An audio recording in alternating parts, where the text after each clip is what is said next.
Hello class 7, आपका RC classes for 100% में स्वागत है, जहां पर सबको मिलता है 100% क्वेश्चन के सलूशन। और अगर आप इस चैनल पर नए हैं तो इस चैनल को सब्सक्राइब कर लीजिए, जिससे आगे की भी नोटिफिकेशन आपको मिलती रहे।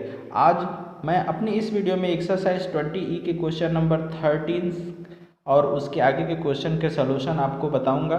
अगर आपको वीडियो पसंद आए तो लाइक और शेयर करिए। तो देखिए, शुरू करते हैं। Question number 30, a rhombus has the same perimeter as the circumference of a circle. एक रोम्बस है जिसका पेरीमीटर सर्किल के सर्कमफ्रेंस के इक्वल है।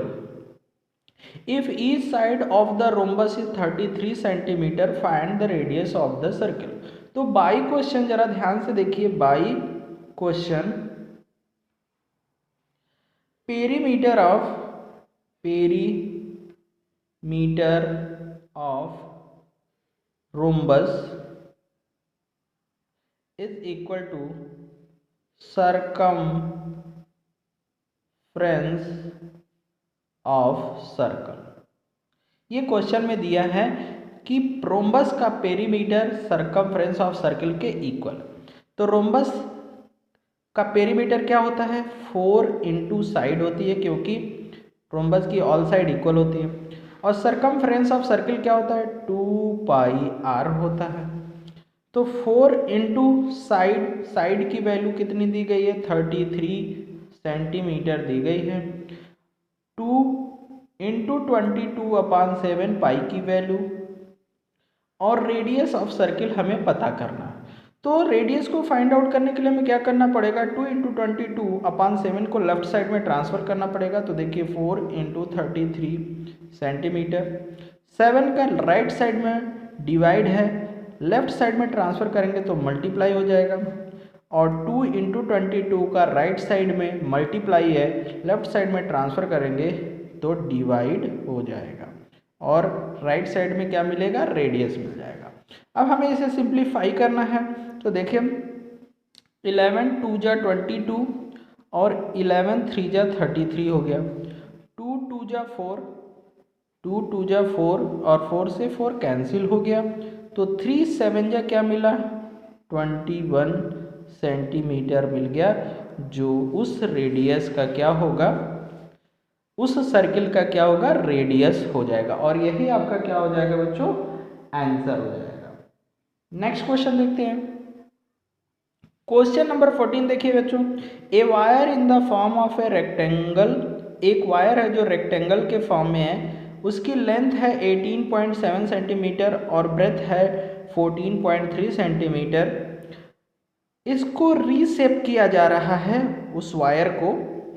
और इसको किस में बेंड किया जा रहा है? सर्किल में बेंड किया जा रहा है। तो उस सर्किल का रेडियस पता करना, यानी कि जो रेक्टेंगुलर वायर है उसकी लेंथ ब्रेथ दी गई, तो उसका पेरीमीटर सर्किल के सरकमफ्रेंस के इक्वल होगा। तो by question perimeter of rectangle is equal to circumference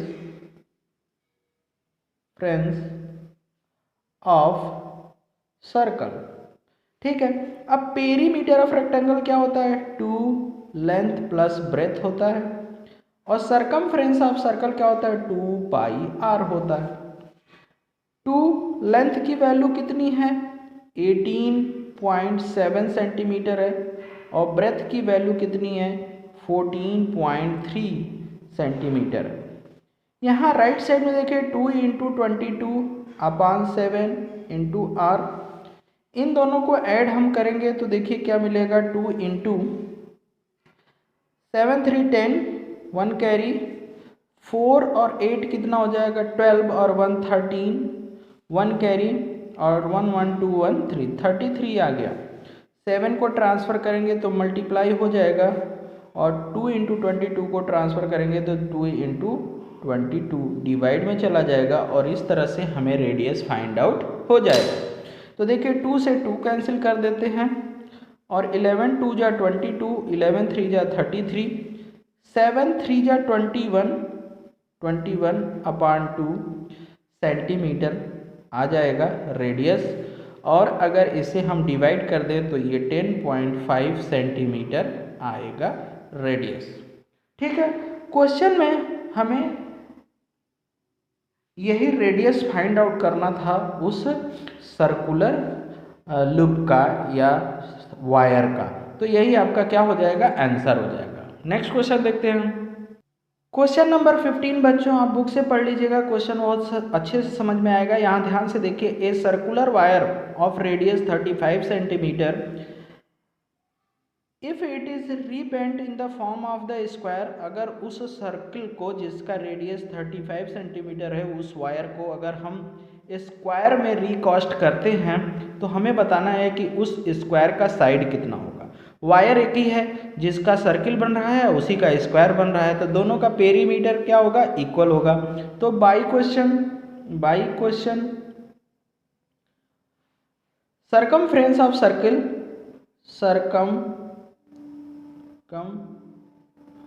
circumference of circle is equal to perimeter of square। ठीक, सरकमफ्रेंस ऑफ सर्किल क्या होता है, 2 पाई r होता है, और पेरीमीटर स्क्वायर होता है 4 इंटू साइड। अब वैल्यू रखते हैं 2 इंटू 22/7 इंटू आर, और रेडियस कितना दिया हुआ है 35 सेंटीमीटर, 4 इंटू साइड,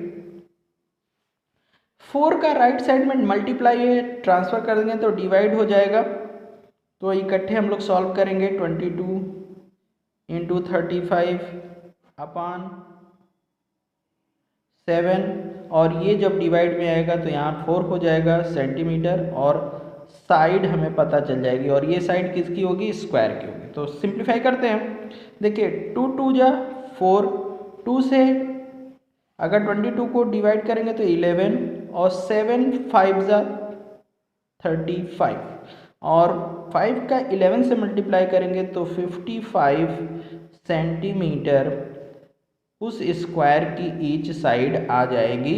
और आपसे साइड ऑफ स्क्वायर भी क्या किया गया था, इस क्वेश्चन में पूछा गया था, तो ये आपका आंसर हो जाएगा। नेक्स्ट क्वेश्चन देखते हैं बच्चों। क्वेश्चन नंबर 16 बच्चों आपके स्क्रीन पर है, देखिए a well of a diameter 140 centimetre has a stone paved around it. देखिए एक वेल है जिसका डायामीटर दिया हुआ है, डायामीटर दिया है 140 सेंटीमीटर, और इसका जो डायामीटर का अगर अपान 2 कर देंगे तो हमें R1 यानी रेडियस फाइंड आउट हो जाएगा, और 140/2 करेंगे तो 70 सेंटीमीटर इस वेल का रेडियस मिल जाएगा, 70 सेंटीमीटर। ठीक है, इस वेल का आपको डायामीटर दिया था, हमने रेडियस फाइंड आउट कर लिया और उसे हमने R1 से डिनोट कर दिया। अब इसके चारों तरफ क्या दिया है, स्टोन पारपेट है अराउंड इट, इसके चारों तरफ स्टोन लगाया गया है वेल के। ठीक है, जिसका आउटर एज 616 सेंटीमीटर का है, यानी जो आउटर सर्किल है उसका सरकमफ्रेंस दिया हुआ है। तो circumference of outer circle is equal to 616 centimetre दिया। तो हमें क्या बताना है, विड्थ ऑफ द पैरपेट बताना है, यानी अगर हमको आउटर सर्किल का रेडियस मिल जाए तो हम टोटल में से इनर रेडियस को सब्ट्रैक्ट कर देंगे तो ये विड्थ पता चल जाएगी। तो इनर वाले को हमने R1 लिया है, आउटर वाले को R2 ले लेते हैं, और आउटर का सरकमफ्रेंस पता है, उसी के हेल्प से आउटर रेडियस फाइंड आउट कर लेते हैं। इनर हमारा देखिए R1 की वैल्यू कितनी है, 70 सेंटीमीटर है। अब यहाँ पे सरकमफ्रेंस ऑफ सर्कल 2πr2 का स्क्वायर, सॉरी स्क्वायर नहीं होता है, 2πr होता है, इज इक्वल टू 616 सेंटीमीटर। यहाँ से वैल्यू रखेंगे 2 into 22/7 into R2 is equal to 616। 22 को 2 से मल्टीप्लाई करें 44/7 राइट साइड में ट्रांसफ़र कर देते हैं, तो R2 इज इक्वल टू क्या मिलेगा, 616 इंटू 7/44। देखिए अब इसको सिंप्लीफाई कर लेते हैं हम। 11 4 जा 44, 11 5 जा 55 और 11 6 जा 66। फिर 4 से सिंप्लीफाई करेंगे, 4 1 जा 4, 4 4 जा 16, 4 1 जा 4, 1 बचेगा, 4 4 जा 16 और R2 इज इक्वल टू मिलेगा 98 सेंटीमीटर। यानी हमारा जो आउटर सर्किल है उसका रेडियस मिल गया। अब इनर रेडियस को अगर माइनस कर देंगे तो विड्थ ऑफ द पारपेट पता चल जाएगा। तो लिखेंगे क्या, width of the parapet is equal to R2 minus R1। तो R2 कितना आया, 98 सेंटीमीटर और R1 कितना है, 70 सेंटीमीटर। दोनों को माइनस कर देंगे तो 28 सेंटीमीटर आ जाएगा और यही बच्चों आपका क्या हो जाएगा, आंसर हो जाएगा। नेक्स्ट क्वेश्चन देखते बच्चों। क्वेश्चन नंबर 17 बच्चों ध्यान से देखिए। Find the distance covered bye a wheel of the bus. एक बस का व्हील कितनी डिस्टेंस कवर करेगा जब वो 2000 रिवॉल्यूशन करता है, और उस व्हील का जो डायामीटर है वो 98 सेंटीमीटर है। तो diameter of the wheel 98 centimetre दिया है, so radius is equal to 98/2 is equal to 49 centimetre. उसका क्या हो गया, रेडियस हो गया। तो कोई भी व्हील अपने सरकमफ्रेंस के बराबर ही, कोई भी व्हील अपने सरकमफ्रेंस के बराबर ही एक राउंड में डिस्टेंस कवर करती है। तो हम सरकमफ्रेंस पता कर लेंगे। सरकमफ्रेंस ऑफ व्हील क्या होगा, 2πr होगा, 2 इंटू 22/7 इंटू रेडियस 49। सिंप्लीफाई कर देंगे तो 7 7 जा 49 और 7 का मल्टीप्लाई 44 से करेंगे तो 7 4 जा 44 से मल्टीप्लाई कर देंगे 7 का तो 308 सेंटीमीटर आ जाएगा। ठीक, ये आया है डिस्टेंस एक राउंड में। ठीक है, यानी कोई भी व्हील एक राउंड में अपने सरकमफ्रेंस के बराबर ही डिस्टेंस चलेगी। तो distance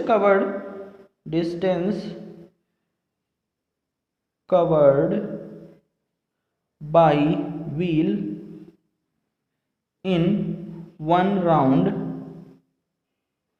is equal to 308 centimetre. अगर आप इसे मीटर में कन्वर्ट करना चाहते तो इसे 100 से डिवाइड कर देंगे तो ये 3.08 मीटर आ जाएगा। ये इतनी डिस्टेंस वो कवर करता है एक राउंड में। तो कितना राउंड है, 2000। तो distance covered by wheel in 2000 round is equal to 3.08 into 2000 कर देंगे। तो 2000 करेंगे तो देखिए 1 2 3 0, 2 8 जा 16 और 2 3 जा 6, डेसिमल 2 प्लेस पे लगाएंगे तो ये 6160 मीटर की डिस्टेंस कवर होगी। अगर इसे हम 1000 से डिवाइड कर दें तो ये 6.160 किलोमीटर भी आ सकता है। तो यही आपका क्या हो जाएगा, आंसर हो जाएगा। आप चाहें तो इसे 6160 मीटर भी लिख सकते हैं या किलोमीटर में भी एक्सप्रेस कर सकते हैं। तो इस वीडियो में मैंने आपको क्वेश्चन नंबर 17 तक के सोल्यूशन दे दिए हैं बच्चों। नेक्स्ट वीडियो में आपको आगे के सोल्यूशन दूंगा, तब तक आप इसी तरह से चैनल पे बने रहिए। Thank you.